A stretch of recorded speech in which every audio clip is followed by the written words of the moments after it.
show for all your latest UFC news and rumors. It's Brian Coyle. It's Sean Stanley. It's the TFM Live podcast. And it's now. Ladies and gentlemen, welcome to TFM Live, the official podcast of FullMountMMA.com. I am Brian Coyle, joined alongside Sean Stanley. Sean, how are you doing as we record on this fine Wednesday night?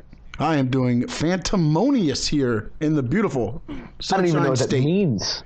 I don't know. It just sounds provocative. I love it. All right. That's how we do it down here in South Beach. We got so much stuff to talk about.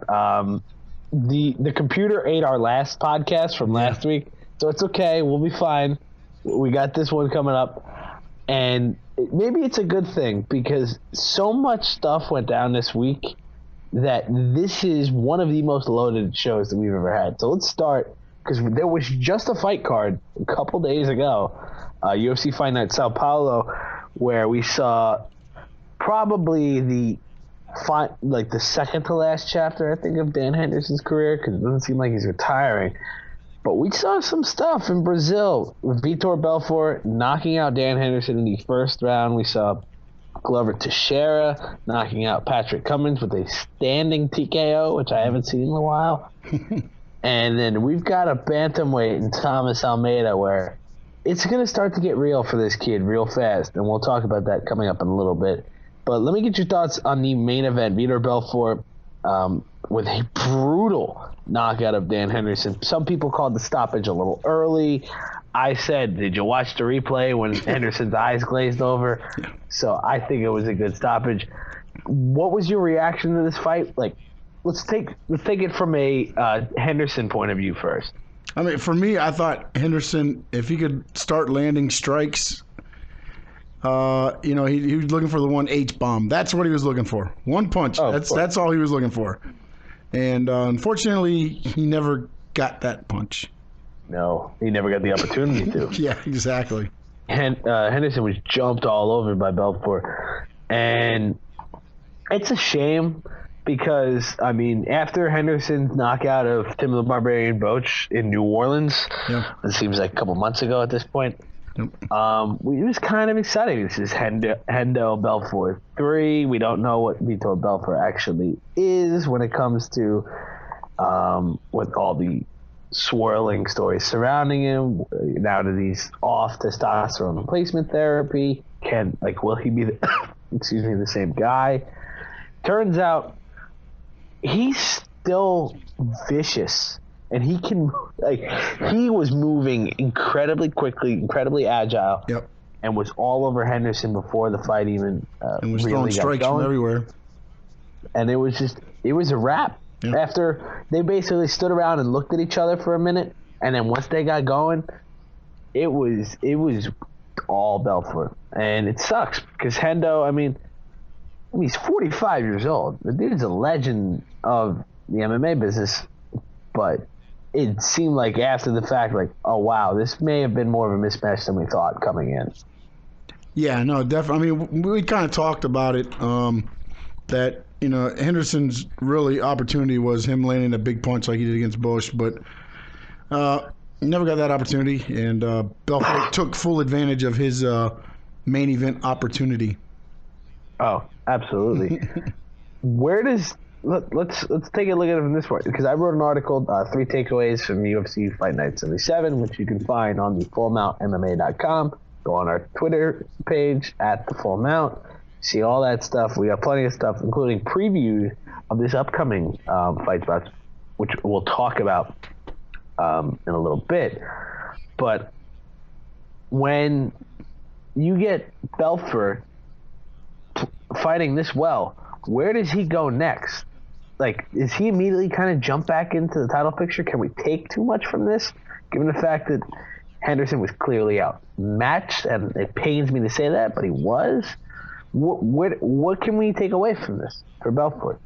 I mean, honestly, I don't know if you can take away anything from Belfort almost. Now that, looking back on it now, he probably had more to lose than he had to gain with this fight.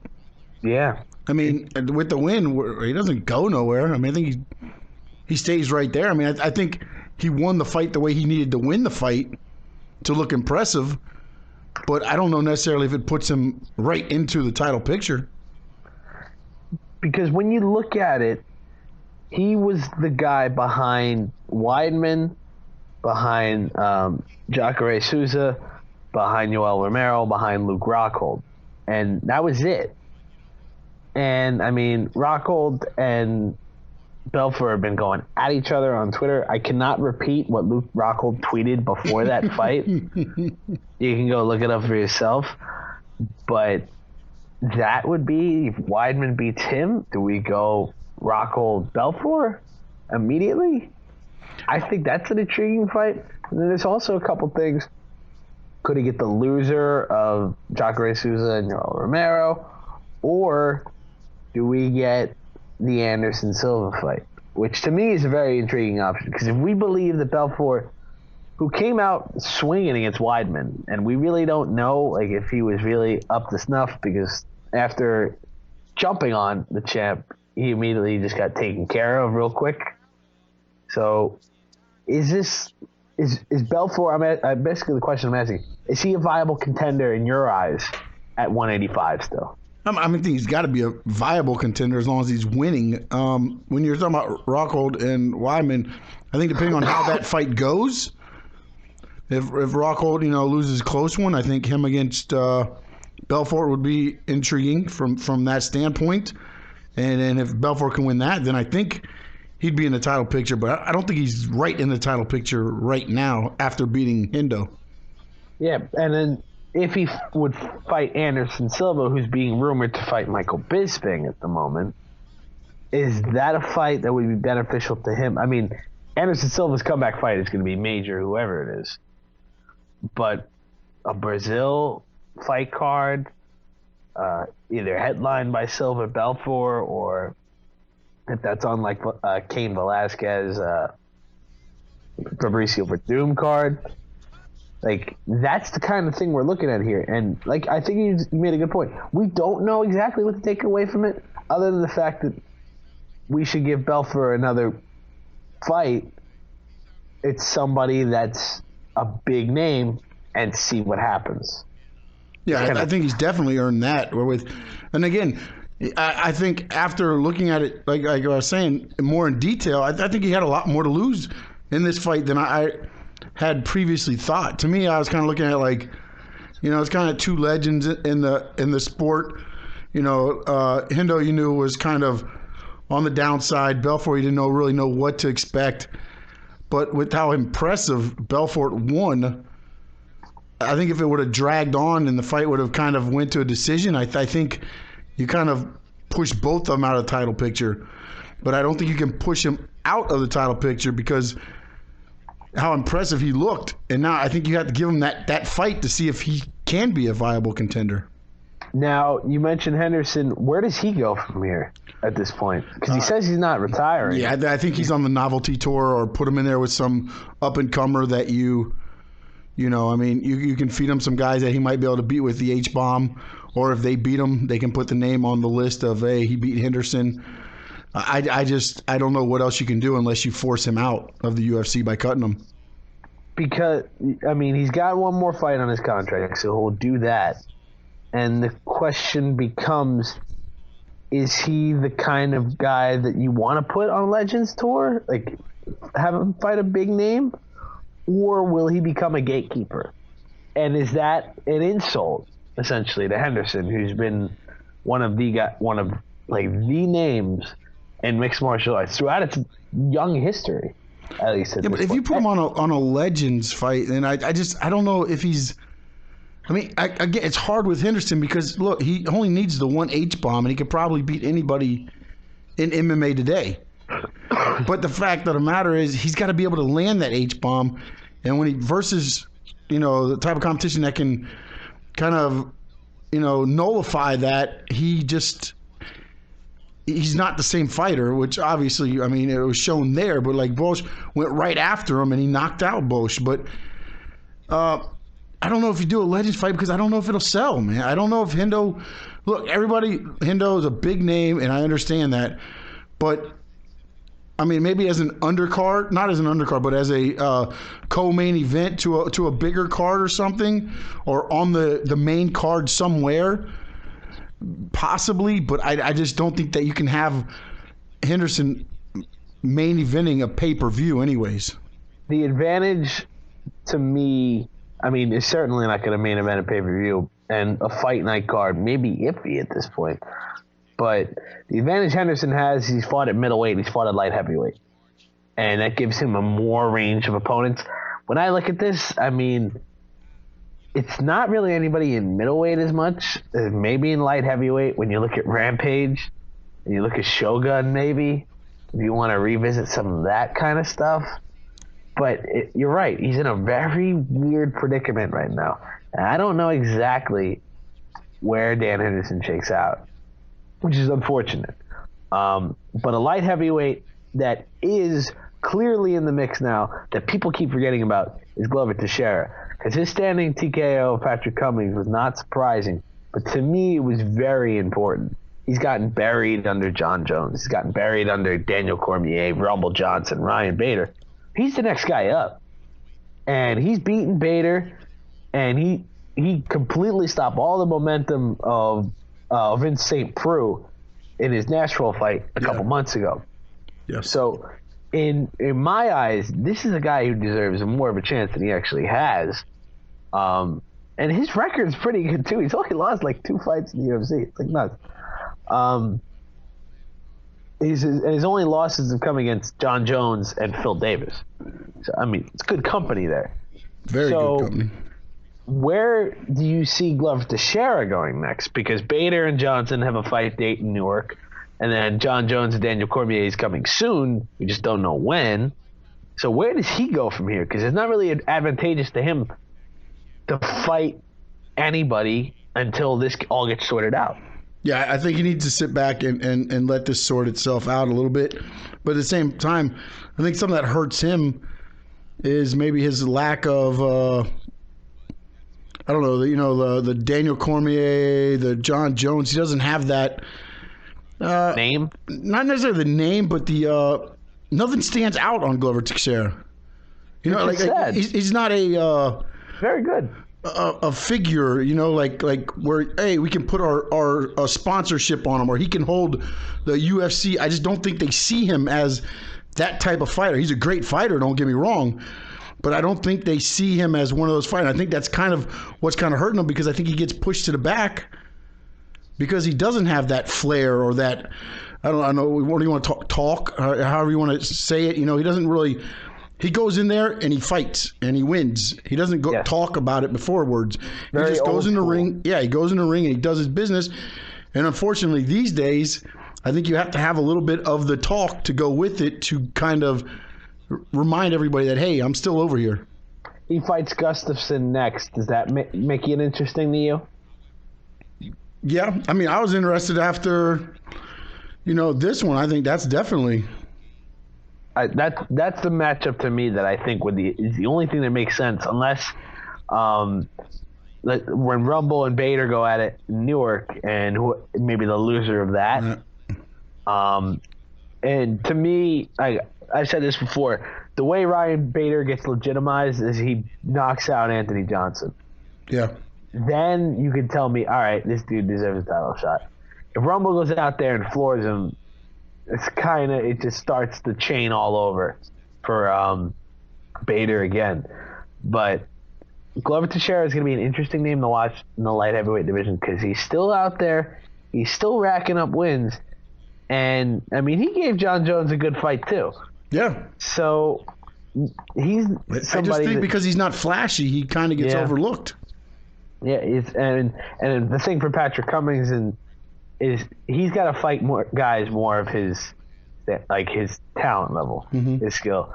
Because he burst onto the scene out of nowhere, taking that fight with Cormier, and then going against Teixeira, he was clearly outmatched. He's got to take on somebody like maybe him and Corey Anderson, who knocked out Fabio Maldonado, or Balbabato, as Rampage likes to say. He didn't even bother knowing his name when he fought him.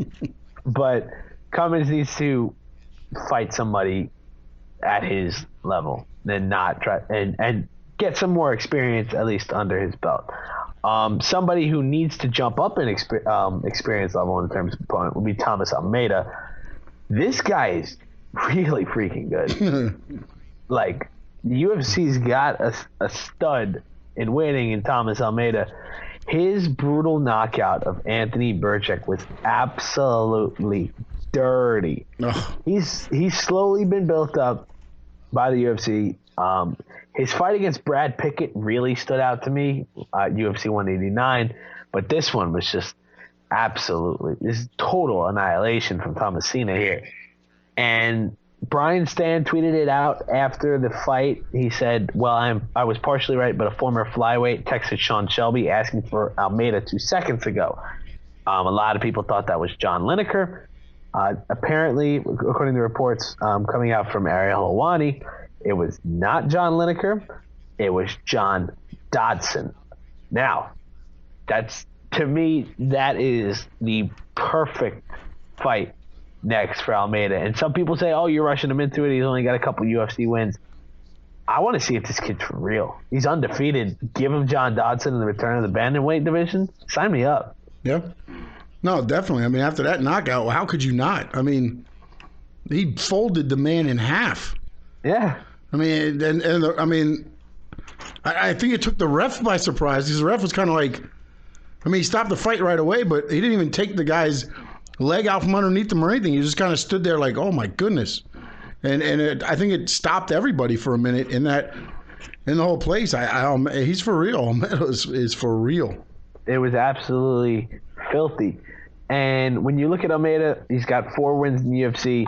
Now this is starting to be like, all right, we've seen this guy knock out one punch. Anthony Burchak was no slouch either. So when you go up the list of returning John Dodson to bantamweight, a guy with a lot of punching power who just couldn't get by Demetrius Johnson because pretty much nobody can at this point. So Dodson just made the effort, screw this, I'm out. I'm going up to 135, and which is a division that's slowly kind of getting some real talent here. TJ Dillashaw, Dominic Cruz will obviously fight in January. Yeah. Rafael Sunsao coming off an ankle injury. Renan Barão's going to go up to featherweight. There's no way he can make that weight cut. I mean, Uriah Faber is intriguing, obviously, being on Tough and a legend of the game. Aljamain Sterling is a guy who apparently nobody wants to fight because he's getting passed over fight. But he, to me, is a really intriguing prospect. You've got Almeida, who's already up to 6th now in the rankings after that fight. Brian Caraway, who's more likely known as Misha Tate's boyfriend than Brian Caraway. And it's not a shot at him. It's just that's what it is right now. So go with whatever gets you to the dinner. That's all I got to say. If Caraway wants to take a fight with Almeida, then I get a little bit more respect for this guy. But he hasn't beaten anybody, at least in my eyes, where it's going to be something interesting. The aforementioned John Lineker, Eddie Wineland, Johnny Eduardo, Frankie Saenz, who gets Uriah Faber at the Tough 22 finale. So there's some prospects at bantamweight, and I think this is a good job if the UFC does follow through with it, putting Dodson against Almeida. Because if he loses, it's okay. Like, it's not like boxing, and we've been over this before, and I've heard several people spoke about this very intelligently. The great thing about mixed martial arts is if you lose, you don't automatically go back to the end of the line. Yeah. Your career is not over. No. You lose one fight, okay, go back, win a couple more, you're right back into the swing of things. Well, also, I think it depends on how you lose the fight also. Yeah, that too. I mean, I think you get back in line as long as it's not quicker than normal. I mean, look what happened with a couple of the fights. They take the champion to the level and they're right back one fight later and they get the rematch. So, I mean, like I said, it's not like boxing where you go all the way back to the end of the line, but I also think you got to go in there and make a good showing as well. Yeah, it's to me, I'm really excited about Almeida's development and watching a guy like that at these lower weight classes where they haven't developed the stars that they've wanted to, at least not yet. Almeida as a Brazilian, this is thinking way ahead, but against Dominic Cruz, against a TJ Dillashaw, against the Uriah Faber would be pretty interesting too. So I'm excited about the look of bantamweight right now, and I think it's going to be fun. A couple other things to take away from this. Alex Cowboy Oliveira had a nasty knockout of Peter Hallman. That was another one that was a showstopper. Rashid Magomedov did a very clinical performance against Gilbert Burns. I mentioned before, Corey, and I love this nickname because it makes no sense at all. Beaston 25/8 Anderson defeated Fabio Maldonado. Clay Guida got choked out by Thiago Tavares, who, I mean, Guida's absolutely nuts and apparently wants to fight Conor McGregor. So good luck with all that. And I was very pleased with the fight card itself. You mentioned something to me before we were recording. Are these fight cards too long, or are they going on too late at night? Like the 10 p.m. Eastern start time kind of sucks because we don't get to see Belfort Henderson until like 12:45. Is this a thing the UFC is ever going to change anytime soon? Well, or are we just stuck with it? Yeah, I think we're stuck with it on the free fight because it's funny because like the pay-per-views, the one where that put all this money into, or usually get 5 fights no matter what, and then you get the FS1 and they put 7. And I do understand because what when we were discussing, you guys said I think they think a lot of these are going to go one round and be over. But if that's the case, they're worried about filling time. Yeah, because I guess they have to have so much time for the network, and on pay-per-view, you just, you can fill in time with some of the fights from before. You just can't go over on pay-per-view. Yeah, so but at the same time, you're putting 7 fights on starting at 10 o'clock, and normally on a pay-per-view, you have 5 fights, and the main event's not starting until midnight. So what time do you think the main event's going to start after 7 fights? I know, it's a lot. It's a lot. But it was a good card. At least to me, yeah. The Magomedov Burns fight was good. Cowboy Oliveira, Thomas Almeida, I love watching him fight. Almeida's got a new fan in me, by the way. So. Yeah, and he's going to start building that following at this point because he's dangerous, and I'm very interested to see how he fights continuing forward. We're going to take a quick break. When we come back, we had a lot of news to talk about from the week, and then we're going to preview UFC 193, of course, main evented by Ronda Rousey and Holly Holm. So we've got plenty more coming up on the Full Mount official podcast, TFM Live, so stay tuned for that right after the break.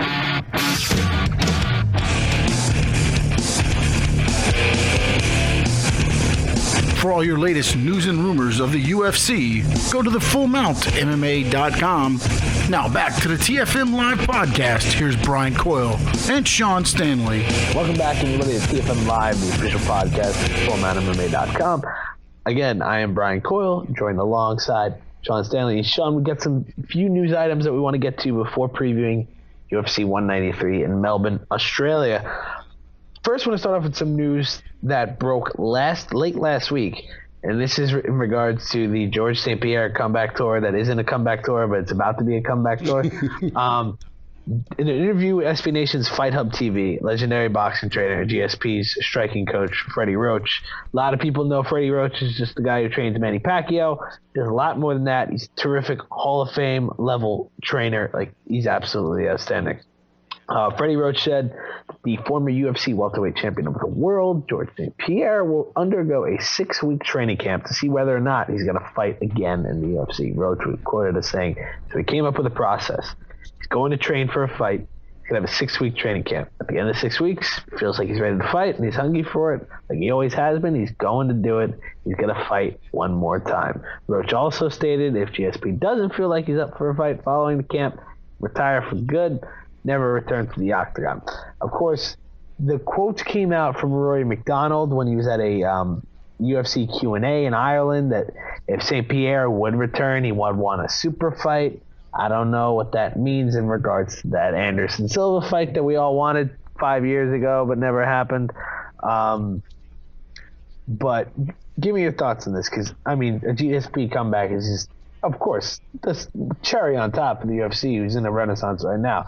I'd love to see GSP again. That'd be amazing. Well, here's my thing. If you're going to take on a 6-week training camp, I mean, as long as we don't hear that after 2 weeks he stopped. If you've done 6 weeks, you're going to make your comeback.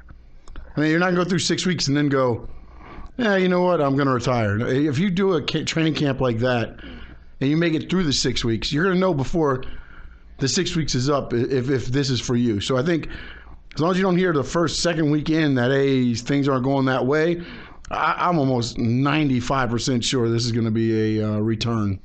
I mean, the thing with GSP is he's in phenomenal shape. He's been around the sport. Remember, he tore his ACL when he a couple years ago, which kind of stunted his return after vacating the welterweight title. And I mean, we saw him on Bellator of all places, and we'll talk about them in a little bit. Backing Francis Carmont. He's going to be in the new Kickboxer remake, which I am so excited to see, just based on how terribly awesome it will be. So GSP's done things outside of the octagon, and he seems to be okay with it. I don't know. I think he's got that itch, and I think this is why we're seeing all this.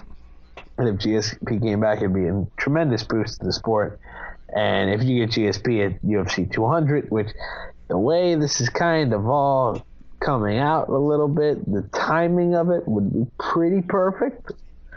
Just throwing that out there. But I'd be excited because, I mean, St. Pierre is St. Pierre. I don't think he would ever fight like Rory McDonald or any of like his own guys. Like, we never get because Rory McDonald is essentially built up as the next big thing in Canada. We never see anything like that. But seeing St. Pierre against some of the top welterweights around would be just tremendous in my eyes. And we get to see him against Carlos Condit. We got to see him against Robbie Lawler. If we got to see him at a catchweight fight against Anderson Silva, there's no way you can go wrong with it. No, I agree 100%. No way. Yeah. Some more news here. Khabib Nurmagomedov. Last time we heard from him, he broke a rib and was not going to fight, unfortunately, against Tony Ferguson at the TUF 22 finale. And there were rumors of him possibly retiring, unfortunately, because he's been frustrated by the knee injuries, the other knee injury, the rib injury. But he reportedly on the Wednesday edition of UFC Tonight, Ariel Helwani reported that Nurmagomedov plans on continuing with his career, which to me, I mean, thank goodness he didn't get discouraged because he's been through a lot of crap, like a lot of injuries. He's undefeated. He's 22 now, one of the top lightweights around, and hopefully we get to see him sooner rather than later. What are your thoughts on this whole thing? Yeah, I mean, anytime you got an injury, and I don't want nobody to end up out with an injury and contemplating retirement and everything. So it's good to see that he's going to be back, and it'll definitely stir up some competition and some competitive fights. Oh, but he'll have people that want to fight him when he comes back. I remember when he broke his rib, and that news came out. The always outspoken Donald Cowboy Cerrone tweeted out, "My rib hurts too." So there are guys that clearly want to fight Khabib after missing all this time because everyone talks about him being so great and being so talented. We haven't seen him in forever, though. So yeah, you don't know what you're going to get, especially when you got injuries. I mean, I know it was a rib and things like that, but you just never know what you're going to get after an injury. And Khabib was potentially going to face Ali Akinta, but he's out 6 to 8 months due to knee surgery. That was also reported on UFC Tonight. I love doing our podcasts on Wednesdays because UFC Tonight on Fox Sports 1 does a great job of breaking a lot of news. So there's plenty of stuff to talk about. But there's one thing, and I usually don't talk about Bellator too much, but there was something I saw. There was a announcement I saw over the weekend on Friday, and I looked at my phone. I was on Twitter. I'm looking at my phone, and I see a picture of Royce Gracie and Ken Shamrock, and I see a picture of Kimbo Slice and Dada 5000, who, if you have no idea who that is, you've never seen the movie Dogfight, which is on Netflix. Was that a Billy Corben movie? I believe it was, yes. Okay. I'm looking it up right now, but I believe it was. But because Dada 5000 people will probably know more from the backyard fights on YouTube. So yeah, it was Billy Corbin. Yep. Yeah, Billy Corbin of the Cocaine Cowboys and the 30 for 30 U's. Yep. Broke, and the U. This is what the hell is Bellator doing, Sean? Because you seemed excited about this. They're putting two really old dudes, and then having Kimbo Slice fight the guy who idolized Kimbo Slice in the backyard fights, fighting each other. I think what it is it's a ratings, because with them two, they're just going to fight. There's no MMA involved in that. That's a bare knuckle fight. There's nobody. I mean, maybe one of them might surprise us and do a takedown, which would probably throw the other one off enough to cost the fight. But they're just going to go in there and throw haymakers, man. They're going to try to hurt each other. And then you've got, how'd they bill it? The two guys that started it all end it. And I was like, what does that mean? I don't understand what they're trying to get out of this. I mean, watching this could be the MMA apocalypse, because people would just be so turned off by watching Ken Shamrock and Royce Gracie fight once again for the third time. I mean, I'm sorry, but what does Bellator think it is at this point? Well, I was watching the Bellator fight. I remember with that one, and like they tried to mean mug each other, and it was like Shamrock couldn't even look mad. He almost smirked with a smile. They had Kurt Angle announce it. They drew it up like this. Like everybody was talking about, oh my goodness, it's going to be Kurt Angle against Shamrock, and Kurt Angle has a broken freaking neck. Yeah, I mean, he's not. Honestly, he's not going to fight. I mean, let's just call it what it is. But and then they build up. He's like, although I would want to take on, and then it's like Royce Gracie. I was like, wait, what? I mean, I don't know who I'd want to see fight Shamrock anyways, but I don't know if that's the fight I'd want to see. All right, so if you don't know what we're talking about, good for you, first of all. Yeah, I mean, congratulations. The main event of a February Bellator MMA card, expected to be Bellator 149, will be a actual MMA fight between 50-year-old Kevin Shamrock and Royce Gracie, who hasn't fought it since 2007. That's 8 years ago now, people. His last Octagon appearance was 2006, where he was stopped by Matt Hughes. Yes, Matt Hughes at UFC. Isn't he the UFC Hall of Famer, Matt Hughes? What? UFC Hall of Famer, Matt Hughes? Yeah, that would be him. So those two old guys will fight. And then Kimbo Slice, who is 5-2 in MMA. I don't know where those most of those wins have come from. Oh, he beat Shamrock, right? Well, there's one. Where's the other four? I mean, him and Seth Petrozelli single-handedly took down a promotion. Yeah, they killed that one. Yeah, CBS and Showtime thanked them for that very much. But Kimbo Slice is fighting essentially a younger version of Kimbo Slice. Dada 5000, who, like we mentioned, is known as a backyard fight promoter in South Florida. And if you've seen the YouTube videos, it's something very similar to that, the bare knuckle fights in the rings in these low income. Yeah, it's one rope neighborhood around some poles. Yeah, it's legit bare knuckle backyard brawls. And they're going to fight, and like you mentioned, it probably won't be an MMA fight. It will just be two dudes slinging at each other in the cage. Dada 5000 is 2-0. He's undefeated as a pro MMA fighter, but hasn't competed since 2011. He stopped Tim Pop with a first round TKO. Wait, wasn't Fedor's opponent 2-0 too? Yeah, something like that. And if you haven't heard of the movie Dogfight, I believe it's on Netflix. At least that's where I saw it. I think it's on YouTube too. You can get some clips off of YouTube as well.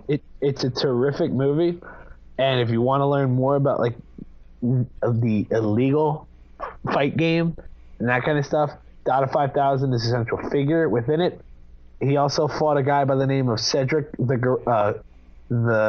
I think his middle name was his nickname was the Gorilla James in the Action Fight League organization. So this is what you're working with here for Bellator. I get that they're going to put guys people know at the top of the card, and then have good fights, like, underneath it, like actual MMA fights. But this is just a joke to me at this point. I mean, this is shock TV. Are you going to watch it? That's the question, though. Are you going to watch it? It's free. It is free. I mean, this is the thing, though. It's free, and my question is this: will they make it through their camps? That's a better question. I don't know about that one. Or are they going to have camps? So he's going to show up in February and be like, all right, let's try this. I don't know, man. Oh, my gosh. Is there anything else we can take away from Bellator? Didn't Bobby Lashley win? Yeah, Bobby Lashley had a 37-second knockout of James Thompson. James Thompson, yeah, and then and that fight peaked at a higher viewership than the UFC Fight Night 77. Interesting. So see, Lashley, I mean, I'm gonna make fun of Bellator until the cows come home, but Bobby Lashley, for all of his pro wrestling image, Lashley is a dude that can fight. He's an MMA fighter and a pro wrestler. I mean, the guy can fight. So I'd love to see him in the UFC. And he's got the wrestling background and everything like that. So he's not one of those guys that, let's just throw him in there and this and that. He's legitimate, and I think he needs to step up in competition. Thompson looked a little fluffy, if I can say that. I mean, compared to what I saw the last time, I can't remember when the last time I saw him fight, but when they fought last time, I thought he was a little more cut up than what he came into this fight. So again, this is Bellator. This is kind of like what they kind of just throw stuff together. And I just don't think that they're just looking for ratings or whatever they can do. Shock TV. Let's see who can do next. Who are we going to bring up next? I mean, it's just what's next? I don't know. I mean, when the Gracie Shamrock fight's over, what's the one guy's name from back in the day? God, I can think of his name in WCW. Oh. WCW. Oh. You got me. That was before my time. Man, no, sorry. Hold on a minute. Can't think of his name now. But you know what we can start talking about, Sean? We can actually start talking about an actual fight card that's actually worth watching. And that'd be UFC. Tank Abbott was the name I was looking for. Tank Abbott. God, I don't even know who that is. He was the quintessential name for bar fighting back in the day. That's all I can say. Was he related to the human lethal weapon Steve Blackman at all? No. This is a guy that when you walked, and you went to a bar fight, if you look him up, that is what you're going to see. Oh, it was back in the day when UFC was just basically like a tough man contest, a glorified tough man contest. He was pretty big in that. He made a name off of some fight wins, and then he got signed to a big contract by WCW, and that's the end of that. Yeah, that was the end of that, and that was the end of WCW. But anyway, we're going to take a quick break. When we come back, we're going to actually get to the real matter at hand, UFC 193 going down for real in Melbourne, Australia. So stay tuned for that on TFM Live, the official podcast at FullMountMMA.com.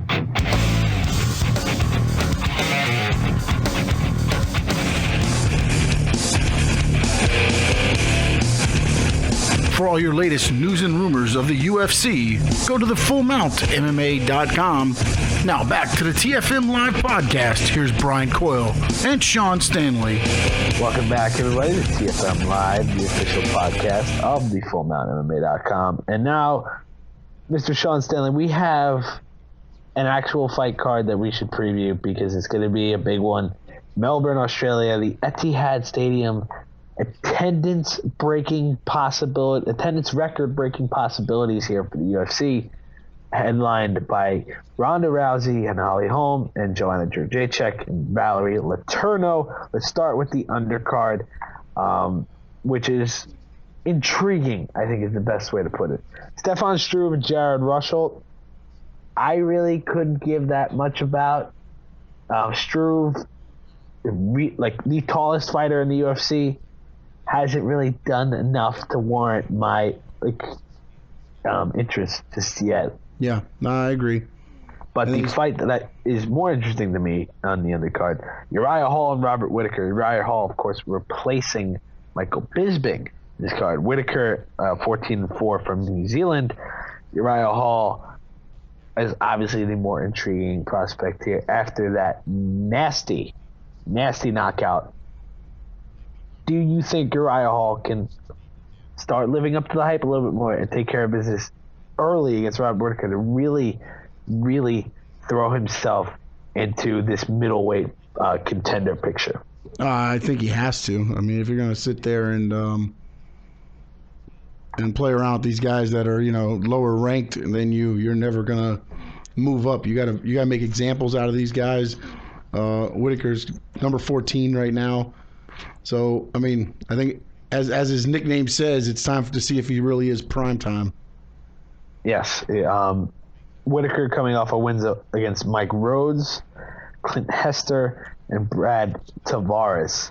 And he gets Uriah Hall next. Hall, of course, coming off of that video game Street Fighter style knockout against Gegard Mousasi. So it'll be intriguing for me to watch Uriah Hall. If Uriah Hall goes out there and really does some damage, then we got something to talk about. Till then, let's see what goes down. And now we get into the meat of this card. Literally the meat, because Mark Hunt and Antonio Bigfoot Silva in a heavyweight bout that will be slow, it will be violent, and it will be fun.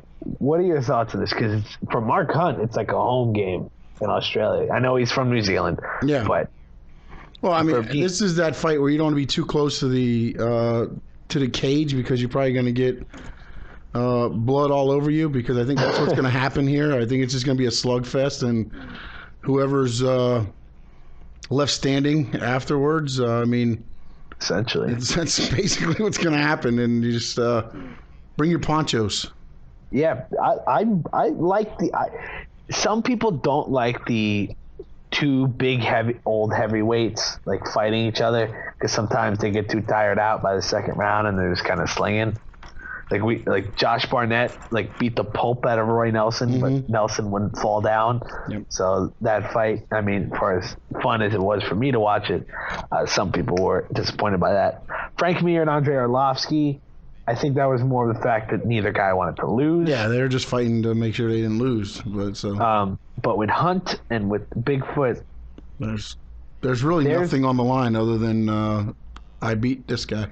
Yeah, and I think it's going to be fun. I mean, Hunt has dealt with some devastating knockouts recently, so I think he's the favorite here in my eyes, just because, it's been rough for him lately. Yeah. Losing to Fabricio Verdum, of course, losing to Stipe Miocic.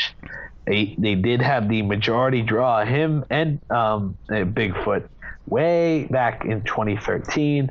Hunt also lost to Junior Dos Santos, so he's been in a weird kind of spot here, Mark Hunt. Meanwhile, Bigfoot coming off that win, also on the same card as Ronda Rousey. Last time around in the Betch Correa fight, he beat Soa Palele, who I believe no longer fights in the UFC. But then he had previously lost to Frank Mir and Andrei Arlovsky. So it could be fun. The biggest thing, too, is that Silva's got an 8-inch reach advantage, man. I didn't even realize that. Yeah. But, I mean, I didn't realize, I guess, how compact Hunt is. I mean, I know he is because of the velocity that he swings with, but when you look at the numbers, it's like, wow, he's 6 inches shorter, and he's got an 8-inch, he's 8-inch less reach advantage. So, he's got to get in close. Somebody who doesn't want to get in close to her opponent would be Valerie Letourneau. Let's get into the co-main event here. We both wrote previews for the main event and the co-main event. I handled the co-main event. You took care of the main event. So you can read right now on the fullmountainmma.com. Joanna Jedrzejczyk and Valerie Letourneau. I hate to be a buzzkill, but this one ain't going to be close.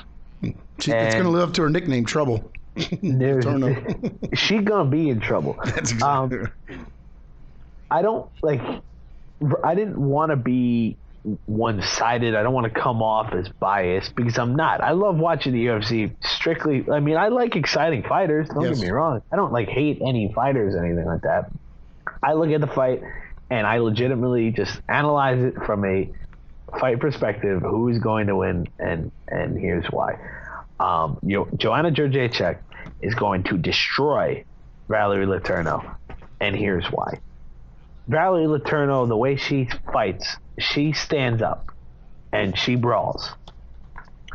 That's not going to work against Joanna Champion because she's the best pound for pound striker in women's MMA, clearly far and away. Like, it's not even close. And people are saying, oh, we love Ronda Rousey. Yeah, Ronda Rousey's great. Joanna Jedrzejczyk's on a whole nother planet when it comes to her striking ability. She's coming off of 2 knockout victories. I don't see why a third isn't coming against Letourneau. She puts crazy power in every punch. And she does this thing where she closes the distances between her opponent. She comes up and swarms them. She's right in their face. And then she just pops left, right, and just doesn't stop. Her motor is tireless, and she will just continue to beat down Letourneau.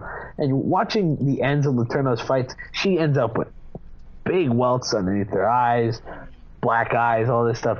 You're not going to be able to take that kind of damage against Jedrzejczyk. She can handle herself on the ground as well. She's very good at avoiding takedowns.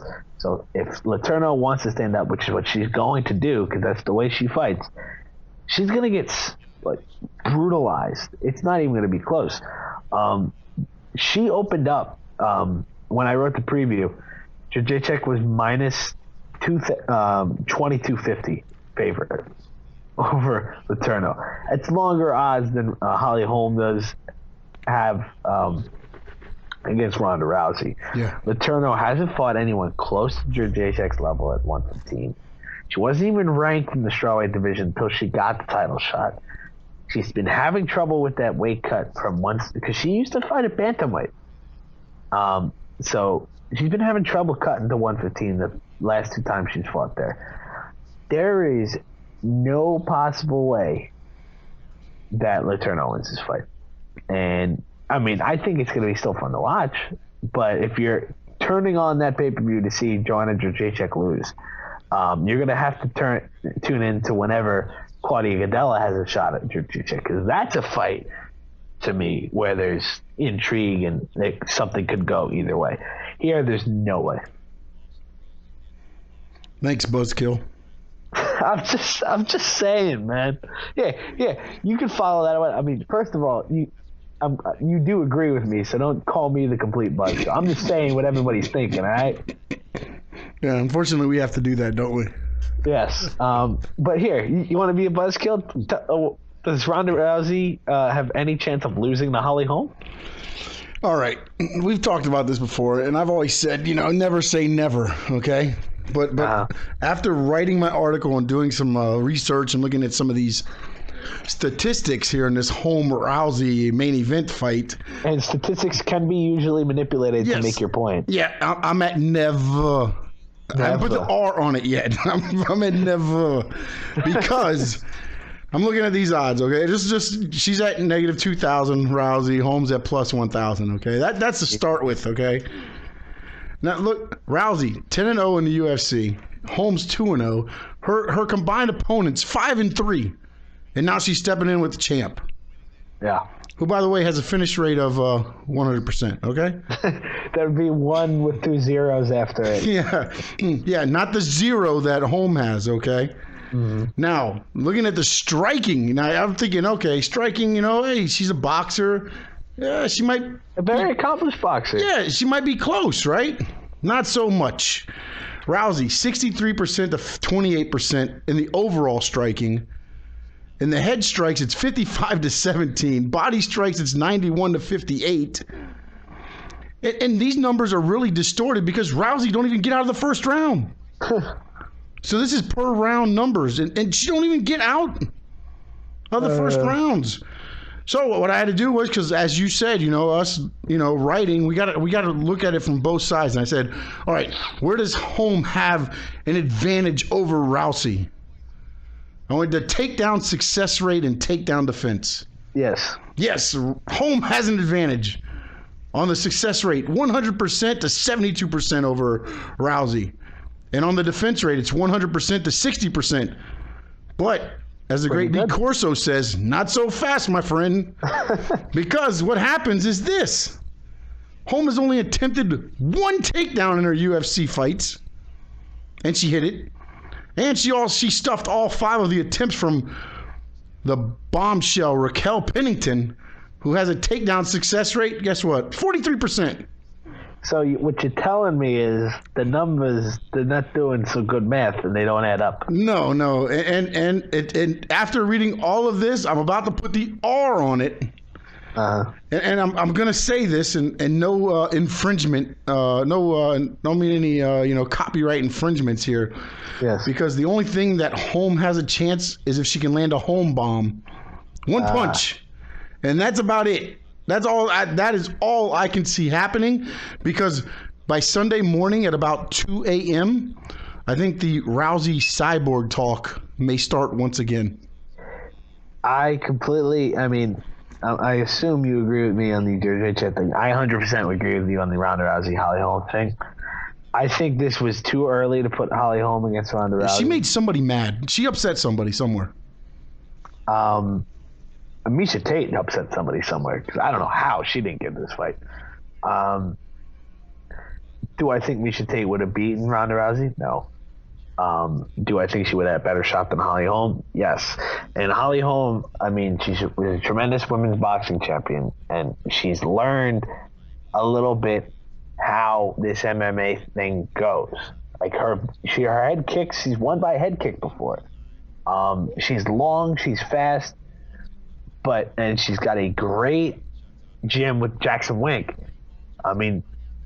She's gotten advice from John Jones. You can't do this any better than she's tried to do, at least. And I give her a ton of credit for that. But the problem is, to go against the best, you have to be perfect. I don't think Holly Holm can be perfect against Ronda Rousey. And this is a weird spot for Rousey. There's a lot of stuff going around her, a lot of noise.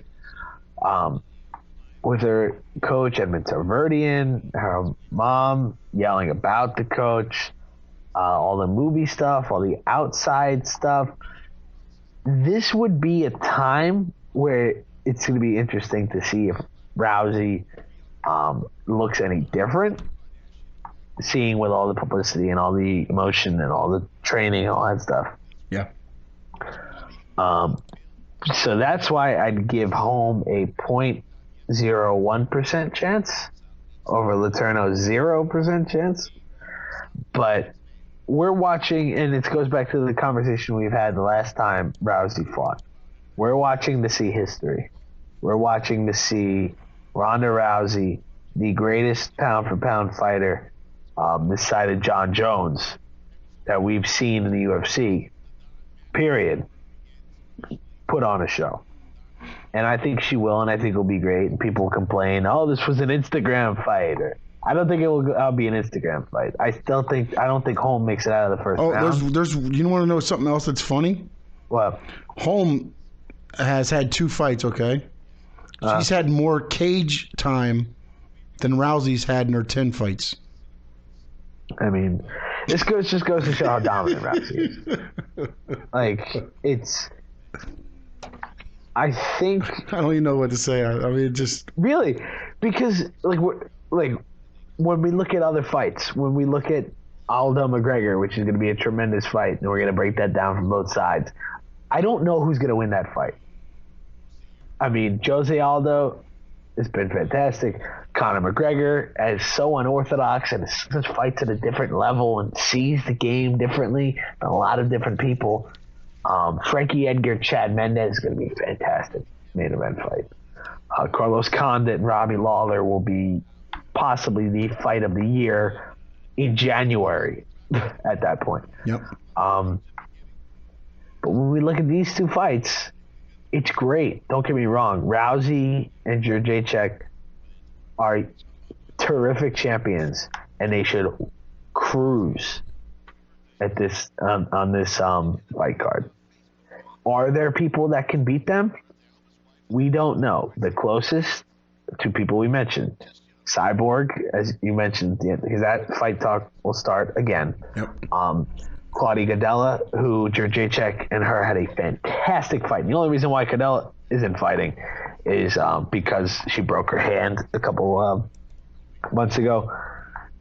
So I still, is it to you, is this a fight that you would tell people to go out and buy on pay-per-view?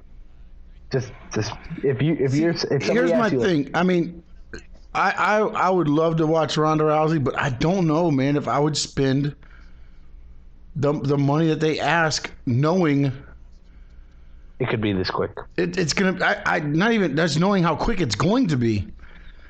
I mean, it's not like she plays around with her. Like, she don't even play with the prey. She just kills it and that's it. She don't even try to. She don't, like she said, I don't fight by the minute. I mean, she's like, I make more money by the minute than most fighters do, because she just gets in there, does her thing, and leaves. Done. And Jedrzejczyk's gonna be the same kind of deal. So you're basically buying this card to see Ronda Rousey and Joanna Champion do work. Yeah. Then you're going to see two heavyweights slug it out, and you see Uriah Hall maybe with a highlight reel. And then you didn't even mention the Struve Rochelle. It's a skyscraper against the Big Show. Yeah, that's about the big thing about that fight. So it's a very, for a fight that's gonna have 70,000 people at it, is what the UFC is anticipating. We'll see if that actually comes to fruition in a stadium show. Mm-hmm. I think it's a great appetizer for what comes in December, because we're loaded. Yeah. Like, we're going to have to do, like, maybe 2 podcasts in a week, because there's going to be so much crap talking. Like, going around, or between all these fighters. McGregor speaks. I mean, he opens his mouth every day. Like, so it's going to be a lot. But to me, if you really enjoy Ronda Rousey and you enjoy what she brings to the table and that aura and that excitement, it's like watching Mike Tyson fight. And every time Tyson fought, you had to tune in to see what would happen. I still think she has that in her. Oh no, most definitely. I don't mean it by that. No. I don't think we've caught fatigue of Rousey beating the living hell out of people. Oh, by no means at all. I don't mean that by that. I just mean, like, me watching it. Just she hasn't lost the lure of her being Rousey. I just don't know for $49.99 anymore that it's almost. And this is my own personal opinion. I love it. I'll end up probably watching it because down here, the quarterdeck restaurants have them on for no admissions fee, so that helps out a little bit too. But I can go watch it there with other MMA fans and things like that. So there's places down here where you can pay the $5 cover, the whatever. Excuse me, and excuse me. I'm sorry, and go and watch the fight. Whereas, I just don't know if I could sit at home. Just like when Tyson was getting near the end with the Busters thing. I mean, it was you're paying $59.99 or $49.99 to watch 13 seconds or 25 seconds or 2 minutes. I just think it gets, a little bit too much. But again, you're watching a champion at the top of her game. So, I'm just saying from my personal standpoint, would I tell somebody that to buy it? Most definitely, because you're watching, like you said, you're watching two champions in this pay-per-view at the top of their games. I would still tell people to buy this. Yeah, definitely. But make an event out of it, though, because it's not going to be a night of just amazing fights. It could be. We don't know. The analytics, or the way we've analyzed these fights, each one has a specific thing about it. It's like, oh, that's interesting, that's cool, but it's not like UFC 189 where we saw these fights after fights and like these brutal, like, slug it out, like the oh my god moments that the UFC goes for every single time. I don't know what we're gonna get in terms of that on this card, but I still think it's a fight. Like, hey, let's order a fight. Let's have a good time. I think it's something that falls right into that category. And I hope the UFC breaks the stadium record. put something in Cowboy Stadium. I want to see something big. And if the UFC thrives on an international level, I could see this transitioning into Brazil Soccer Stadium, somewhere in the States, whether you go Cowboy Stadium, you go to Levi's Stadium in San Fran. Eventually, New York, get your stuff together. Come on. John Jones is going to fight again. So we'll see how that turns out. But me and you, obviously, both picking Ronda Rousey and Joanna Jedrzejczyk to retain their championships. Any other predictions you have for this card that you want to get out there? No. Besides, don't blink during the co-main event and main event. Yeah, because you might miss it. Yeah.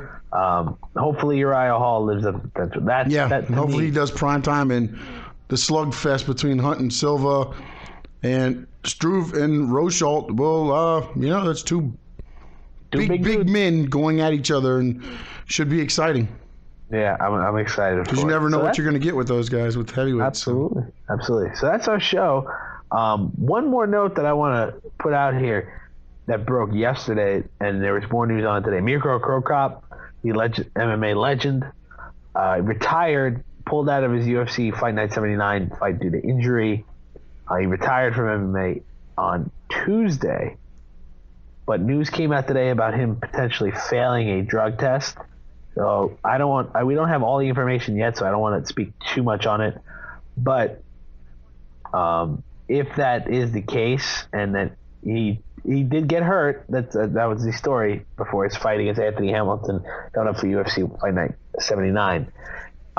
If he did get hurt and he retired, that sucks, because Cro Cop is an absolute legend in this business. If he retired because he got popped for a drug test, there's more to talk about with this scenario. But I don't want to say too much because we don't know the whole story, and Cro Cop has built up enough, I guess, enough clout where this is a guy who's been a legend of the game, so we don't want to bury him just yet based on these reports, which could turn out to be, which are likely to be true, as the UFC made a statement on it. So we want to be careful at that. But we'll talk about that next week, including recapping UFC 193. And there'll be plenty of news to talk about. And before you know it, it will be time for UFC 194. It'll be time for the Tough 22 finale. It'll be time for Dos Anjos versus Cowboy Cerrone. December is going to be busy. Got Van Zant. Paige Van Zant's fighting. Sage. Super Sage Northcutt. My goodness, it is going to get busy. Oh, yeah, and the UFC is going to release a new video game in the spring. So there's that, too. So plenty going on around the MMA world. Hopefully we get no more crazy Bellator fights, because my heart can't take any more of it. It can't at this point. I really wonder what some of the MMA, the extreme MMA fans really honestly think about this. I want to know what they think about Fedor Emelianenko. I would tell you what I think, but I think we've been down that road too many times. And yes. I think we've run out of time. If you want to hear me rant about Fedor, go back a couple podcasts ago and you'll find it. And it's a good one, I'll tell you that much. If you want to see me rant about Fedor Emelianenko, or, MMA in general, or the National Football League, which I tend to do a lot, follow me on Twitter at bcore11. I'm a good follow, and I will completely interact with you, unlike some people on Twitter who will just tweet stuff out and never respond to anybody. I'm not talking about you, Sean. I was going to say, what did I not? I'm not talking about you. It's not a shout out at you. The general ether of Twitter, I see a lot of people, a lot of journalists, a lot of personalities. They'll just say stuff and then never interact with you. Oh, no, definitely. You get interaction from us. You can hit me up at SS Sports Talk. Yeah, and hit us up at the full mount if you want something talked about in the podcast. If you see a story like, hey, you guys aren't covering this, and I want you to. Call us out. Do it. Yeah. Oh, yeah, we'll do it. If you think the Ken Shamrock Royce Gracie fight is going to be the greatest ever, call us out. We'll tell you why it won't. And I'll tell you in less than 140 characters that you're dead wrong. Yep. So thank you guys for listening. Remember, you can find us on SoundCloud, on YouTube, and of course, the podcast is banked in thefullnightmma.com, so you can just type in TFM Live. All the podcasts will come up for you. Apple has not been kind to me yet, so no iTunes just yet. I'm working on Stitcher as well for Android, so it'll just pop up on your phone. But for now, head on over to thefullnightmma.com, and you'll see the podcast links come up as you type in TFM Live. So that's pretty much it. Sean, thank you. This was a good podcast. I enjoyed it. Thank you, sir. Absolutely. Enjoy UFC 193 this weekend. And